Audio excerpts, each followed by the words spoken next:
Okay guys, tadi kita dah bersama dengan Coach Zakri Latif. Sekarang saya bersama dengan legend badminton negara, Rashid Siddiq. Idola dari saya kecil, akhirnya dapat juga jumpa depan mata. Sihat Coach? Okey, saya alhamdulillah. Di belakang ni tadi macam kita tanya Coach Zakri, katanya persiapan untuk Asian University Game ya? Ya. So apa harapan Coach untuk kejohanan ni? Harapan kita untuk buat yang terbaik lah, untuk dapatkan medal. Memang kalau kita tengok kan, daripada segi rata-rata pemain-pemain semua bukan daripada pemain-pemain BM kan. So daripada segi kekuatan tu agak kurang sikit lah. Tetapi kita akan cuba yang terbaik lah untuk dapatkan medal. At least ada emas lah kat situ. Dari segi prospek dan potensi tu memang ada untuk dapatkan emas? Untuk dapatkan emas tu insyaAllah ada. Tapi kita tak garantilah berapa.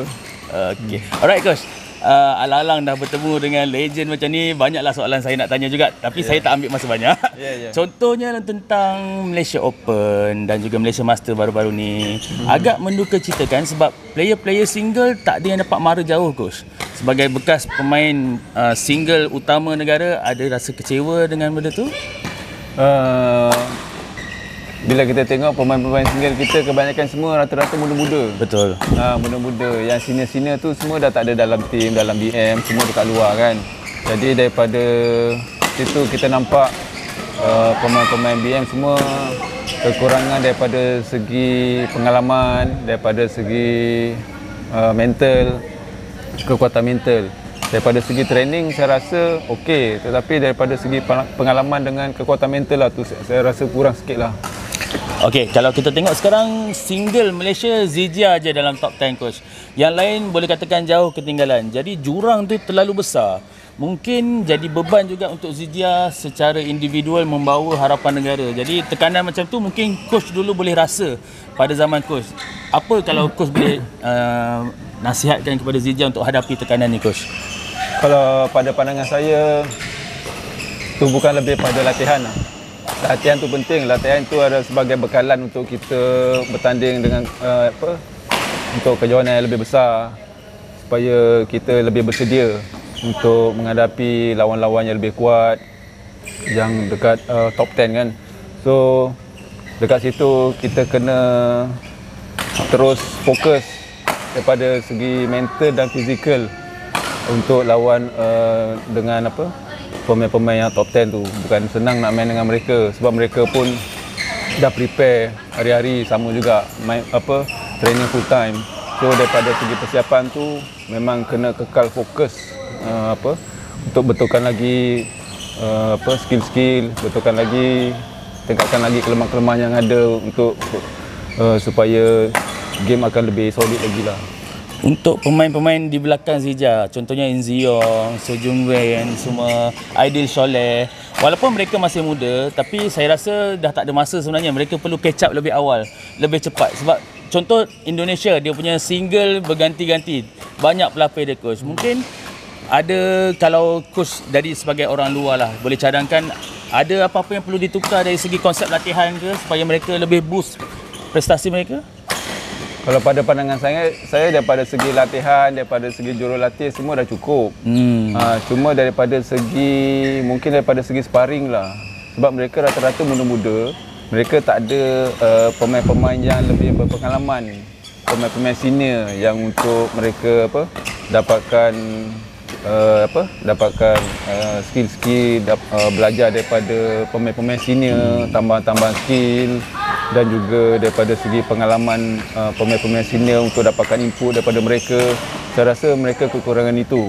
Jadi mereka hanya main di antara mereka. So daripada segi peningkatan permainan tu agak kurang lah. Saya balik pada Zijia sebab dia adalah persorangan single utama negara, dan kebelakangan ni tak boleh dinafikan banyak sangat tekanan. Contoh bila dia decide untuk tidak sertai Sukan Commonwealth, ramai sangat yang hentam dia, yang bantai dia, sampaikan dalam stadium masa tu pun ada yang jerit dia pengkhianat Coach. Untuk Coach, bagi Zijia, dia perlu anggap ini lumrah, ataupun sebenarnya kita perlu minta fan dan media sendiri yang be fair dengan dia, kurangkan sikit tekanan? Itu pada pandangan saya itu kita tak boleh nak hentikan kata-kata mereka, kata-kata peminat, kata-kata orang ramai, kita tak boleh hentikan. Tetapi yang penting kita tahu arah tuju. Dia tahu arah tuju dia nak ke mana. Dia nak jadi apa? Dia nak jadi seorang pemain yang world champion ke macam mana ke. Yang penting dia sendiri tahu arah tuju dia. Nak target sampai ke mana. Tu. Maksudnya kita perlu percaya dan beri ruang pada dia decide jalan dia. Sebab macam sekarang BM pun dah lepaskan dia untuk jadi pemain profesional. Betul. Dan BM harus akur lah dengan dia punya dengan dia punya keputusan tu. Dah BM sendiri dah tak boleh kontrol dia. So harus akur dengan keputusan dia. Apa saja keputusan dia, kira macam suruh buat yang terbaik lah. Yang penting dia main untuk negara. Kalau dia world champion pun world champion daripada Malaysia. Macam itulah.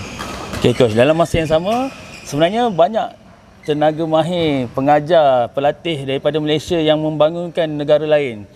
Contoh Tan Kim He, Wong Tat Meng. Jadi adakah ini kerugian untuk negara kita sendiri sebab mereka nampak berjaya bila melatih tim luar tu coach? Oh, itu saya tak boleh nak tak boleh nak uraikan banyak lah kan.